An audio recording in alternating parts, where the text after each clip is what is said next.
How's it going, guys? I'm Mike Dwyer from the Bunker Recordings and BetterMixes.com, and this is my assistant engineer, Cooper. And today I want to tell you about the greatest mixing tip ever. This is the number one thing that you can start doing today that I think will make your mixes a lot better. Alright, here it is. Start using reference mixes. So let's talk about a couple scenarios here. How many times have you spent all day working on a mix, you think it sounds awesome, but then you come back the next day with fresh ears, and it's way off?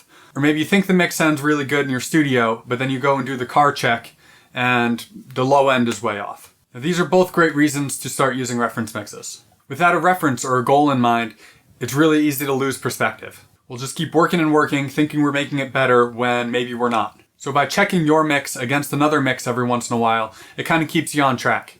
Another great reason to use reference mixes is because maybe you don't have the best acoustics in your room. Especially the low end can be really hard to judge in home studios. So by checking your low end against the low end of one of your favorite mixers, you can make sure you're on the right track. So now that you know why to use a reference track, let's talk about how to choose the right one. So first off, you're going to want to choose something that's a similar genre. If you're working on a pop-punk track but you're referencing a folk song, that doesn't make a whole lot of sense. It's not necessarily going to translate very well. Then next, you're going to want similar instrumentation. So maybe you're in the right genre, but the song you're mixing is really synth heavy, and the song you're comparing it to is really guitar heavy. Again, this might not be the best match. Next, you're going to want to consider the speed. We're not specifically talking about the tempo of the song, but just kind of the overall feel of it. If your track has a slower rock beat in it, it might not make a lot of sense to compare it to something with double kicks and blast beats. And finally, and this might sound really obvious, but you want to make sure the reference you're using is actually a good mix. It's easy to grab a track just because it's one of your favorite songs, but maybe the mix itself isn't great. And where I see this happen a lot is if bands mention reference tracks. The vast majority of the time, they're not really referencing the sound of the song, but more of the musical vibe of the song. So while you will want to keep that in mind, you don't necessarily want to be using that to reference your mix. Now, I recommend having 2 or 3 references while you're mixing. And the reason for this is it keeps you from kind of going down the rabbit hole and trying to copy that one track too much. For instance, with the song I'm working on right now, I'm referencing a Taking Back Sunday song mixed by Eric Valentine, a Neck Deep song mixed by Jordan Valeria, and a Paramore song mixed by Chris Lord-Alge. Now, an example of when this is useful is my mix has more low end than the Chris Lord-Alge mix, but less low end than the Jordan Valeria mix. If I was only using one song to reference, I might obsess over getting the low end to match when the low end is totally fine where it is right now. So by checking it against a few different mixes, it kind of gives you a range. If I had significantly less low end than all of these mixes, then that'd be something I might want to look at. But since I'm in the range and it sounds good to me, it's all good.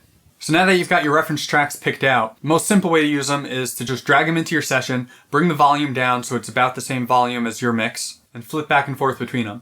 This can be kind of a pain though, so I use this program called Reference by Mastering the Mix. It's what you see on my screen right now. It makes it super easy to flip back and forth between your mix and your references, and it automatically level matches, and it has some cool features that help you visualize what you're hearing as well. I won't get too deep into it because this isn't meant to be a review of this plugin, but I definitely highly recommend checking it out. There's a few other companies that make similar plugins too, so see what works for you. So now let's talk about what we actually want to listen for while we're referencing. The first thing we want to listen for is instrument levels. Is your snare drum too loud? Your vocal too low? Things like this.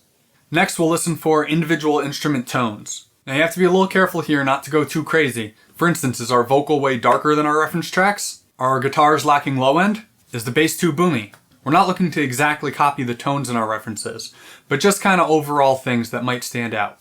And next we want to look at our overall frequency balance. Is your mix lacking mids? Is it too dull compared to your reference? Now hopefully most of these problems got sorted in the last step, but there still might be some overall imbalances. And then you really want to focus on your low end in this step too. Like I said, the low end is the hardest to judge, especially in a home studio setting where the acoustics might not be the best. I'd recommend even taking an EQ plugin, set up a low pass filter, and filter out all your top end on both your track and your reference so that you can kind of compare the low end of them to really focus in on it.